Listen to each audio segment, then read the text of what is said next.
Hello, everybody. Welcome back to another episode of Soulful Living with Megs. Happy Monday.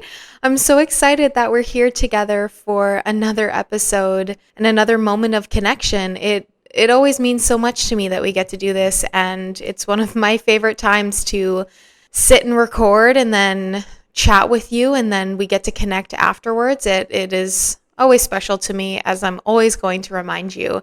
I'm really excited to dive into today's episode. I think it's very prevalent in our society nowadays. I also think it's super prevalent being in our mid to late 20s, and I just think it's a crucial topic to discuss. But before we get into it, I wanted to update you on the last week of my life. What have I been doing? Last weekend, I celebrated one of my closest friends, Shay. It was her late birthday party, actually.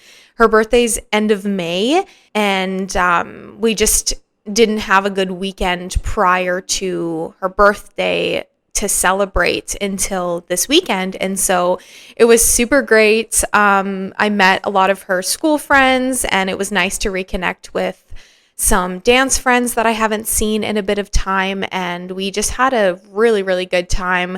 We played this game where you write like 2 facts about yourself. They can be like raunchy, PG, G-rated, whatever you want it to be, spicy, whatever it is. You write that, and then we kind of go around, and I guess whoever's reading the prompt gets 2 guesses to guess who it is. Anyways, I love that.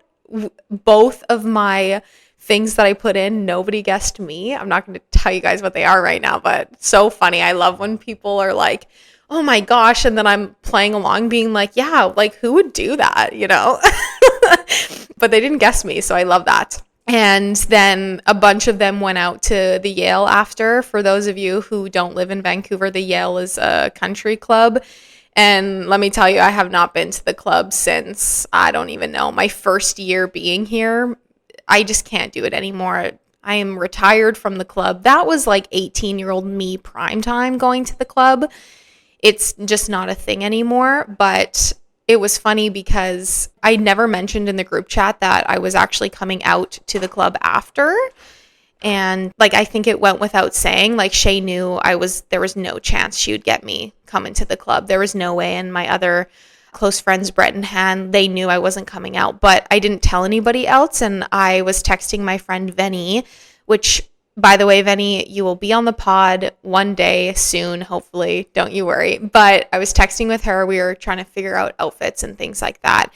And she's like, I can't wait to ride the bull. Like, I'm so excited. I want to line dance, whatever. And then I was like, yeah, like, take videos. I can't wait to see. And she texts me immediately. She's like, Meg, no. And then calls me and was like, I thought you were coming out to the club. And I was like, girlfriend, no. I thought that went without saying. But anyways, we had a great time. And I can't wait to hang out with my friends again because summer of outside, you know. I don't know if you guys, when I was just speaking about that, I'm not sure if you heard the door trying to open. I sometimes record in one of the meeting rooms of my building. If Sid's home, you know, it's just easier to be loud and talk to myself when I'm down here.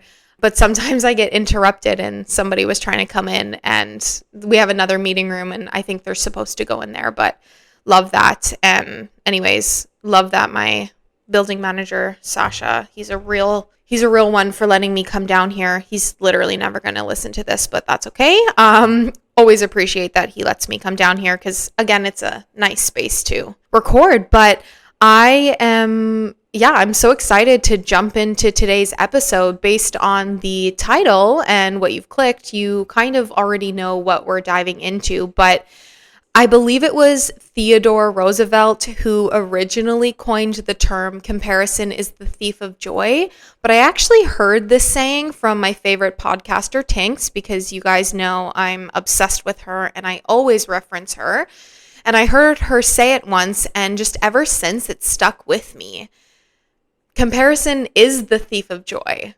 And first of all, what a true statement, and something I felt, again, as I've mentioned earlier, was very important to talk about on the pod, because comparison is a very real and a very human tendency to experience.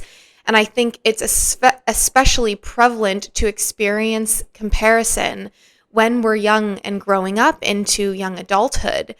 And we're going to dive into the negative impacts of comparing and why, when we do so, it ultimately robs us of feeling happy and fulfilled. And then I kind of wanted to discuss some practical tips and tricks on ways we can shift our mindset to ideally stop comparing altogether, or at least minimize how much we are comparing. And ultimately, I want you to feel empowered to live your life in your own way.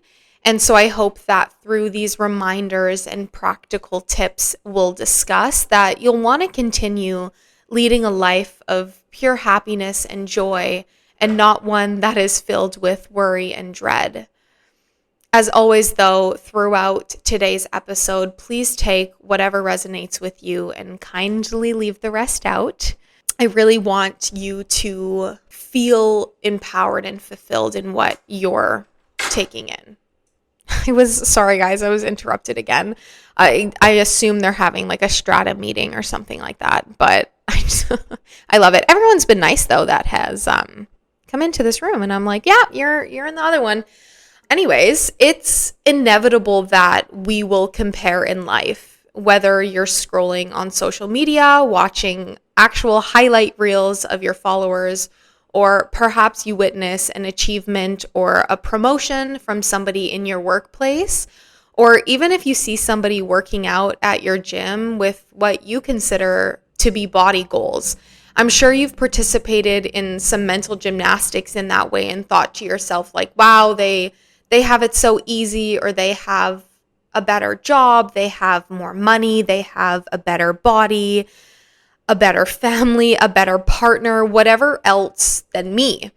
Perhaps you've even spiraled at some points when those thoughts crept into your mind. And I promise you're not alone if you've felt those things. This again is a very normal human experience. I think it begs the question though, why do we compare? And why is it almost always in a negative way, where we begin to think we are suddenly less than and somehow less worthy and whole?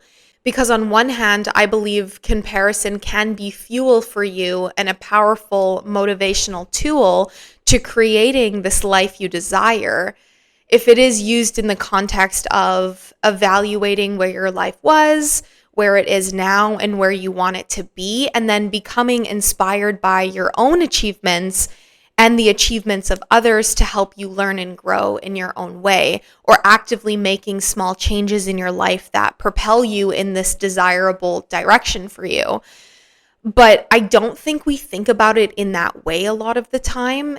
At least whenever I find myself comparing, it's usually always wishing or wanting or dwelling on the fact that somebody else seems to have it all figured out and I don't. While I was researching this topic, I came across a few articles that I'll share with you today. And I came across this one article in particular from minimalist.com. And I'll, of course, tag this article in the show notes below if you wish to read the full thing. But it had some interesting points of why comparing steals our joy.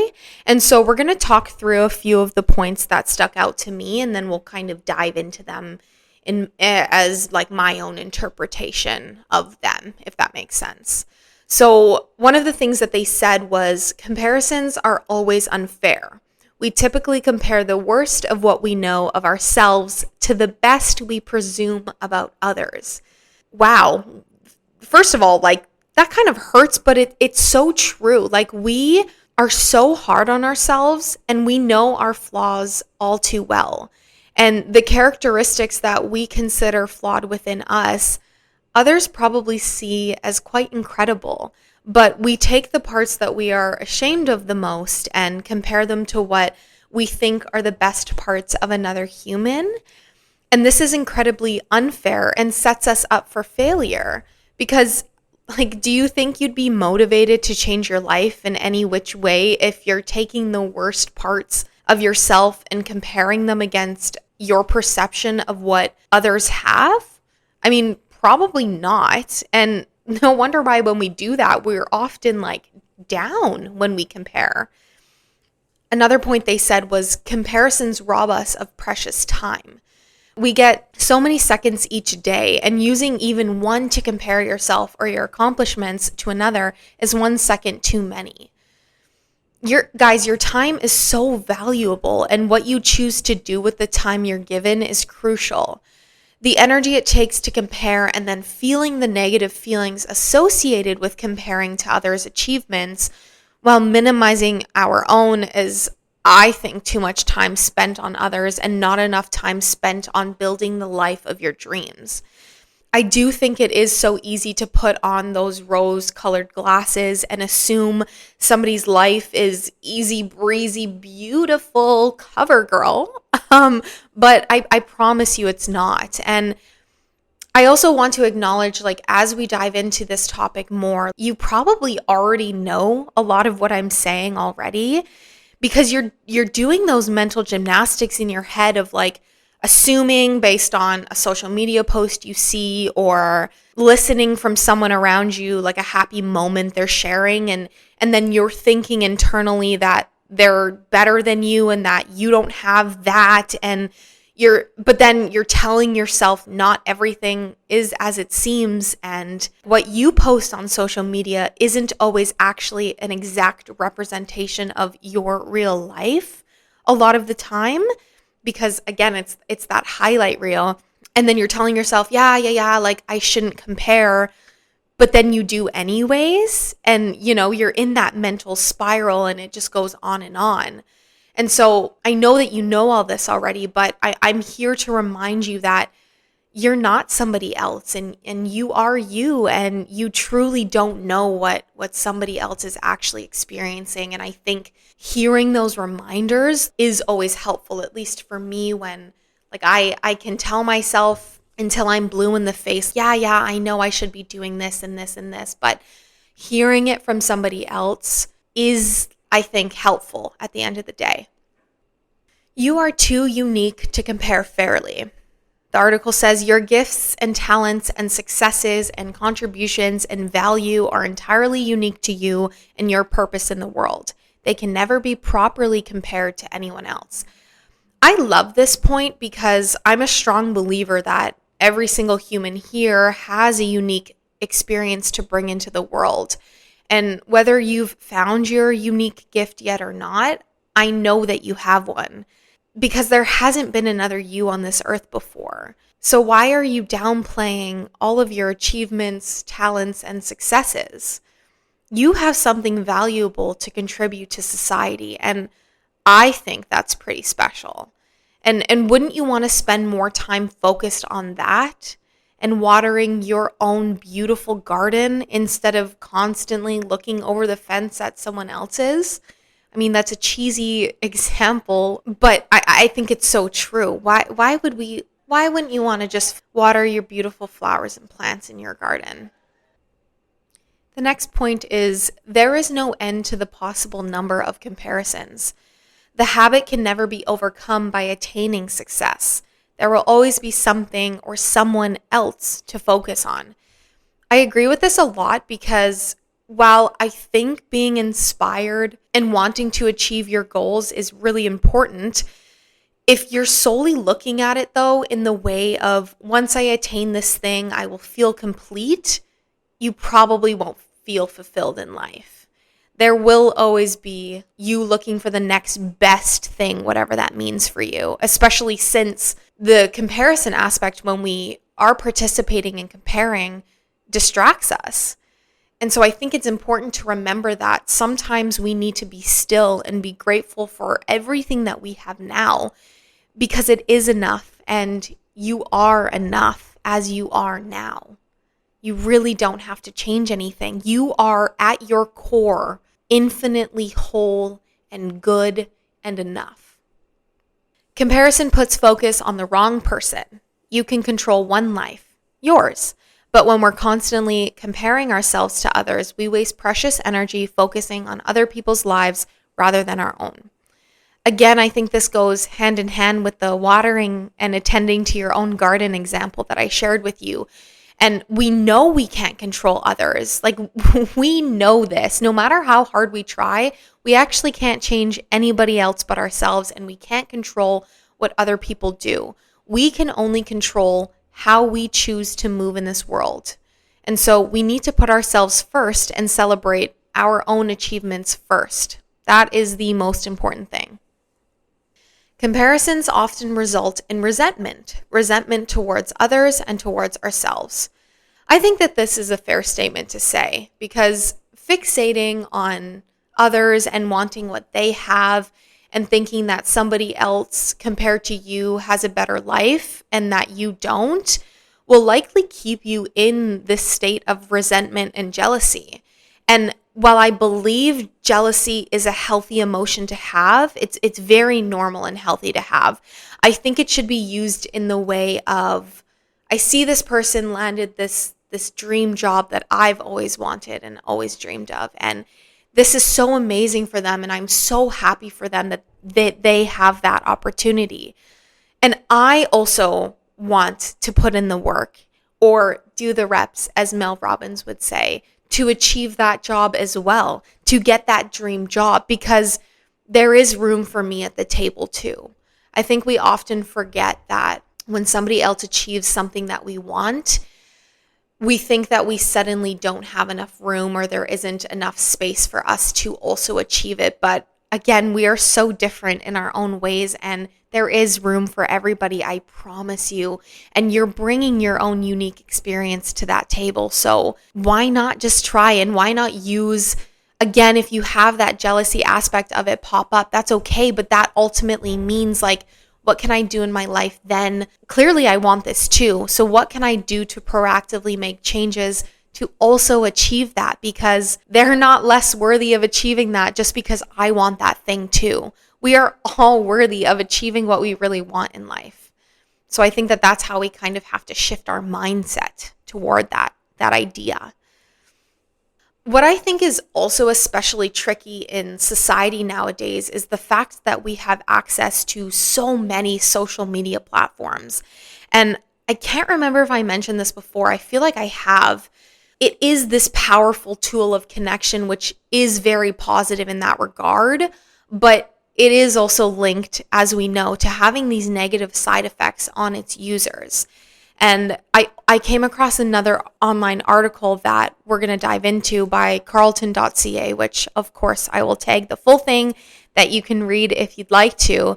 And I'm going to read verbatim what it says here. But this article found that despite most of us being aware of the fact that what we see is highly curated, social media is still able to cause negative impacts on mental health. Roosevelt would likely point out that this stems from the inability to halt the comparison to other people's perfect lives. Even though you can logically understand that it's curated, that doesn't change the fact that continuous scrolling through idealized lives can breed feelings of inadequacy and discontent, fueling a cycle of comparison and envy. You likely won't ever get a truthful window into the mundane, boring, negative, and especially not the horrible aspects of someone's life. So despite being aware of the curated nature of social media, the comparison trap it creates can still draw you in and negatively impact your mental health. The article also shared that long-term social media use is linked to higher levels of depression, poor mental health, anxiety, and poor self-esteem. And I think a lot of the cases with social media use, this is true. Even for myself, when I'm mindlessly scrolling or doom scrolling rather, and even scrolling when I'm not in the greatest mood mental wise, I do feel negative side effects from it. And I know that I'm not alone in that feeling. And you've absolutely had moments like that too. And then we kind of get into the trap of, why are we mindlessly scrolling then? Like, I feel like garbage. I'm seeing all of these perfectly curated lives, as the article said. So why am I like letting this affect me when I know it's not real? And it kind of is just a toxic loop to get into. But it brings me to another question that I want to raise with you today, which is, how can we stop comparing? Because that's what we want to know. And how, especially in this online world that's super prevalent in our lives, how can we be smart about our social media use so we aren't in that trap and not letting these negative side effects take over? The previous article, though, that I shared by the minimalist discusses a few tips that we are going to get into right now. And then I'll share some of the things that I do in my own life as well to minimize comparison as much as I can, and then navigating my social media use. So number one thing that they say is be aware of its ill effects. Take notice of the harmful effects comparing yourself to others has on your life. Intentionally remove it from the inside out to free yourself from the damage this mindset has on you. How can we do that though?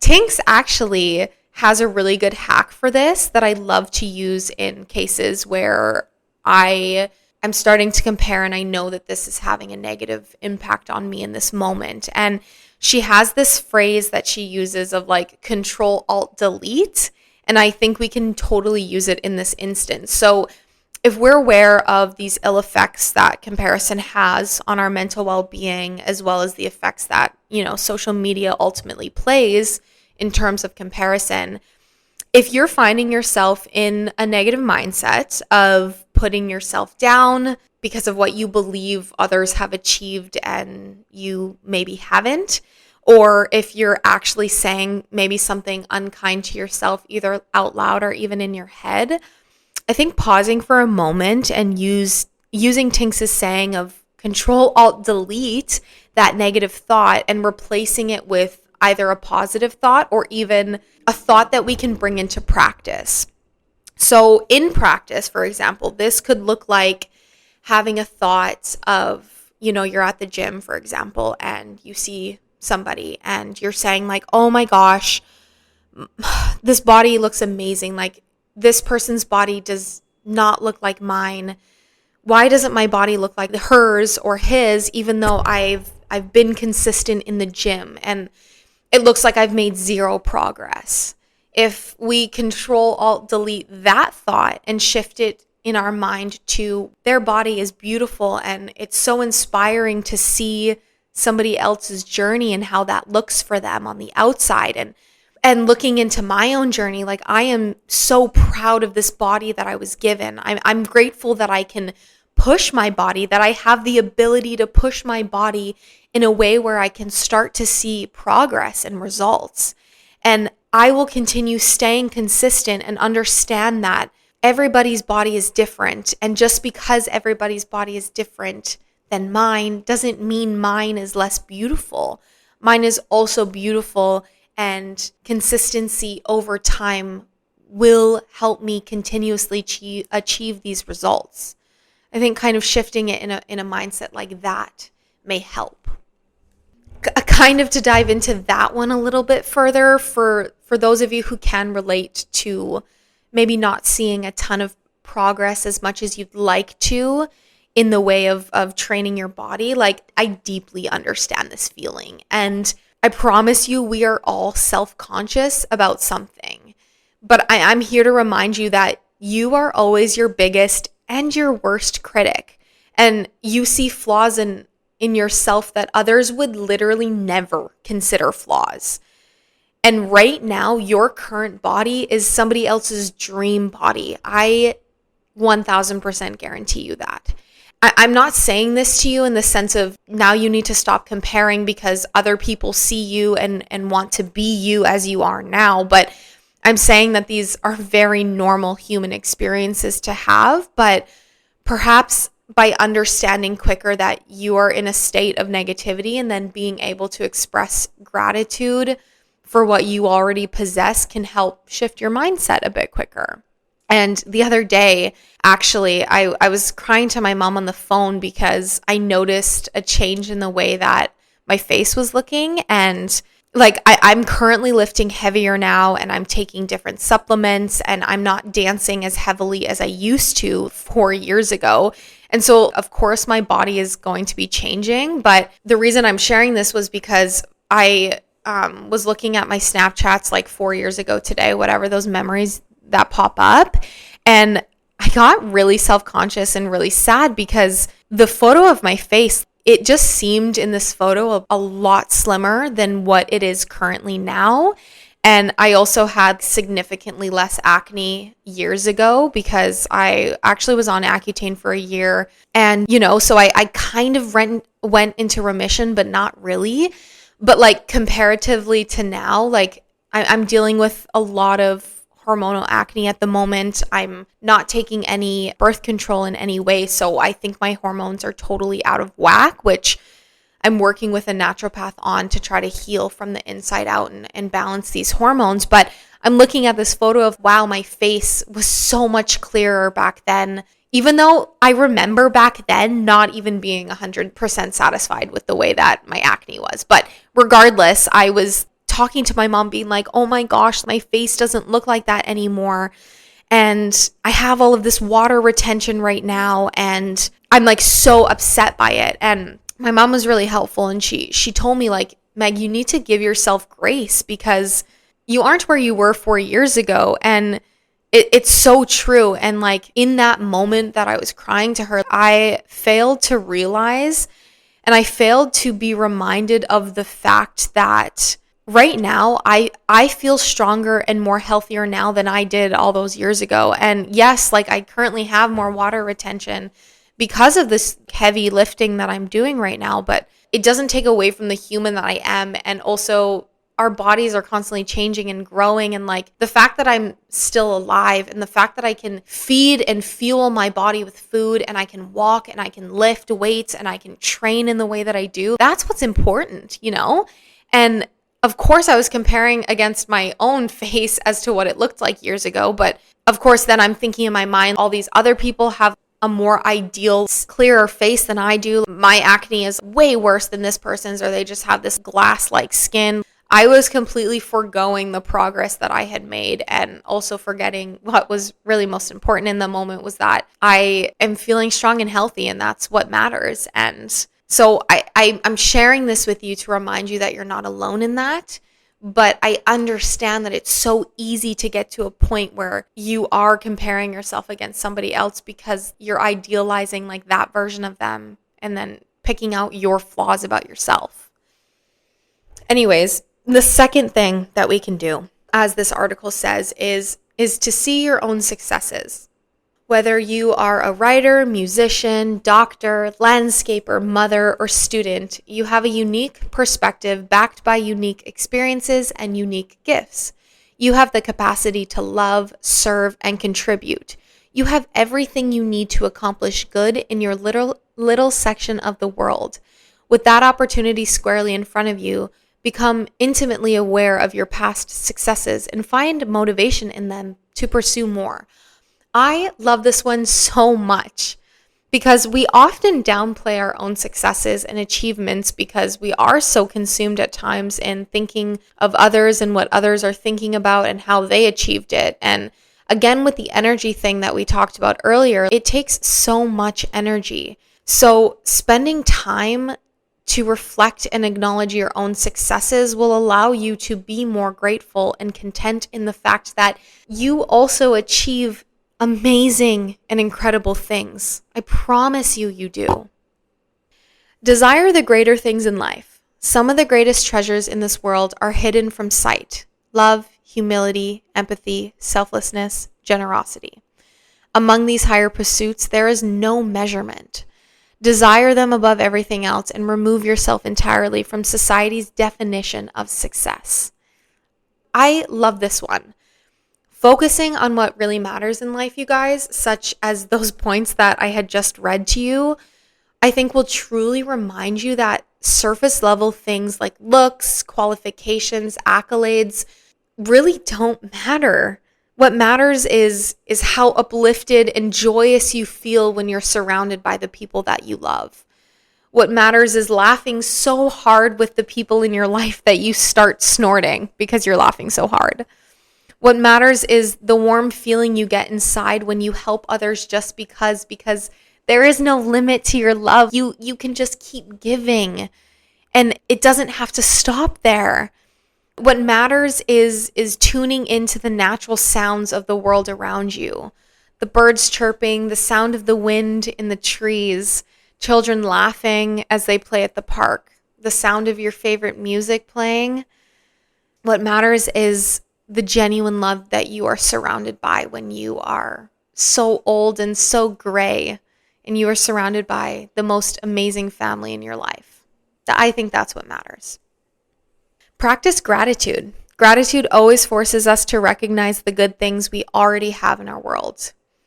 I think this goes hand in hand with the appreciation and what we previously talked about. If you practice gratitude for the gifts that you already possess and appreciate the beauty of your life around you, I really don't think you'll have enough time or room to really focus on other people but yourself.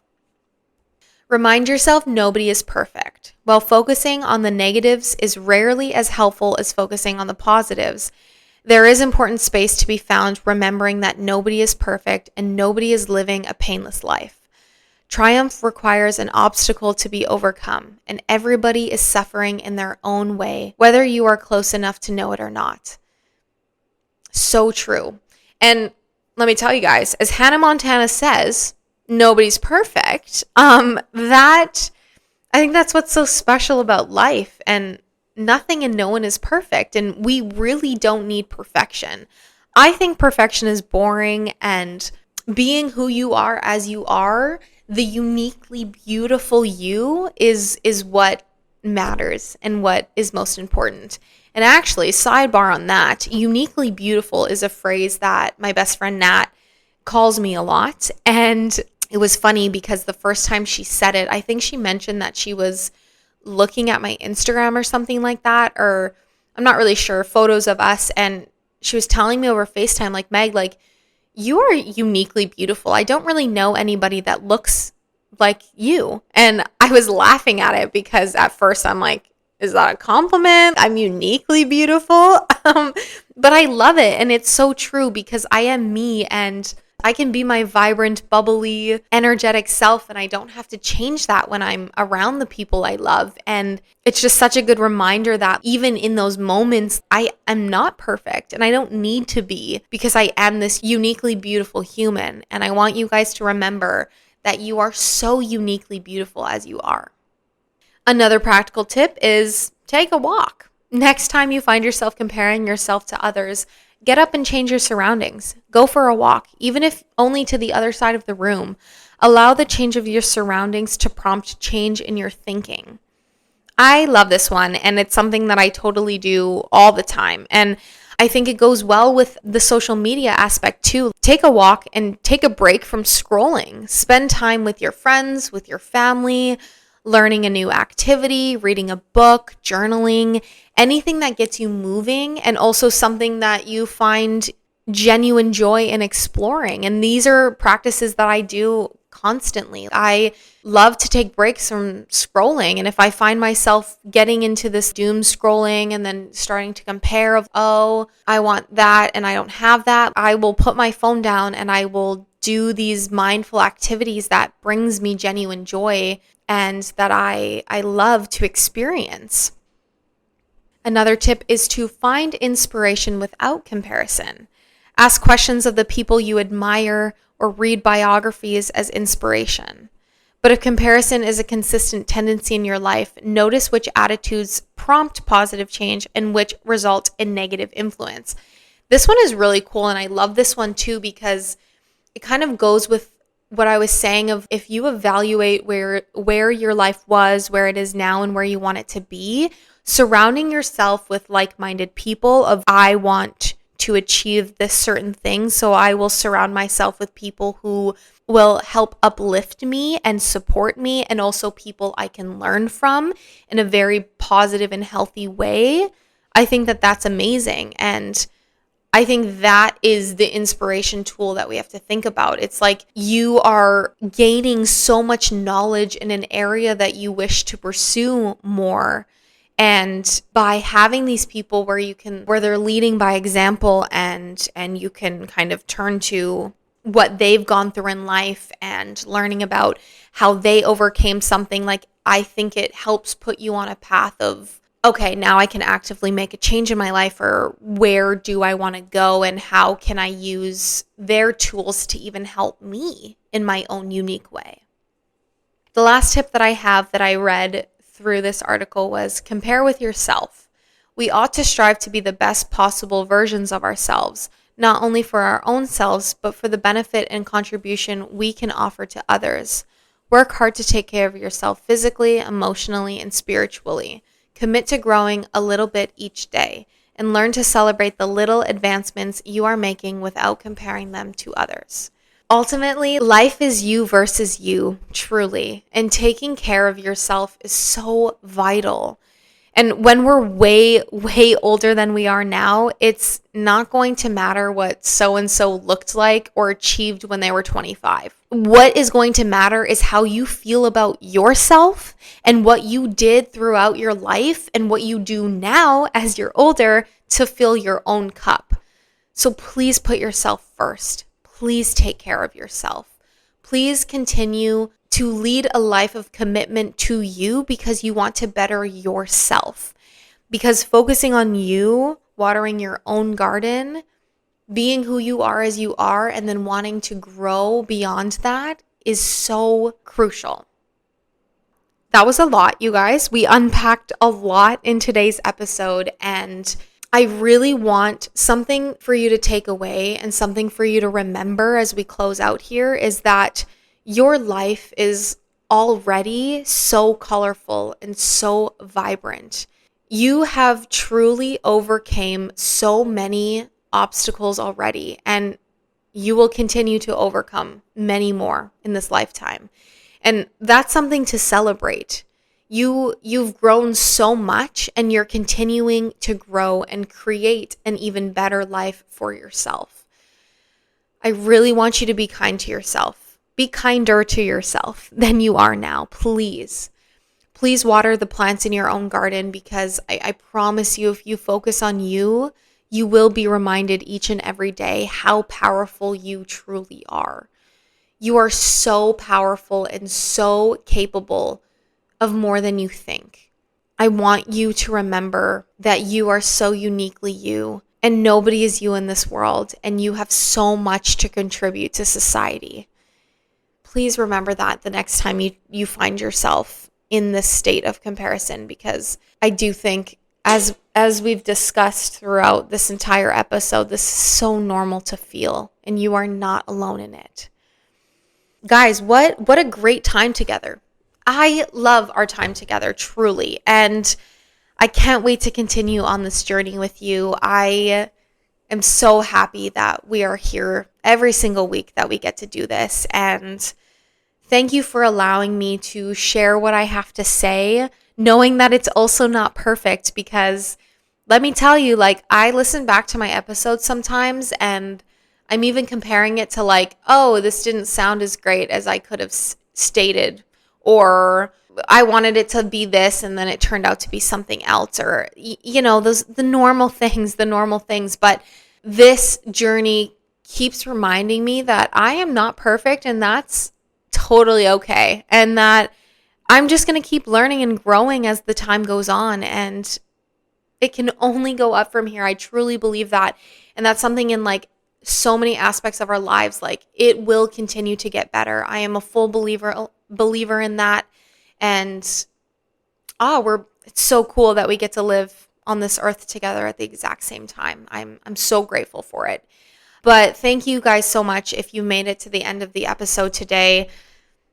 I appreciate your time so much. And as a reminder, if you're not following the pod already, you can follow the pod on Apple, Spotify, or YouTube so that you get notified when I upload every single Monday. And you can also follow the pod on Instagram at Soulful Living with Megs, or my personal Instagram at Megan Vyshetsky with an extra I at the end. And as always, I will have those listed in the show notes below so that you can find it easy. I thank you again. I am so excited to connect with each other next week. I don't really know what we're going to talk about next week, but I can't wait to dive into the topic whenever we do. And Yeah, I hope that your week is filled with endless opportunities of joy and love and light. And I'm sending all of that incredible energy to you. And I really, really hope you feel it. So I will talk to you next Monday. Okay, bye, guys.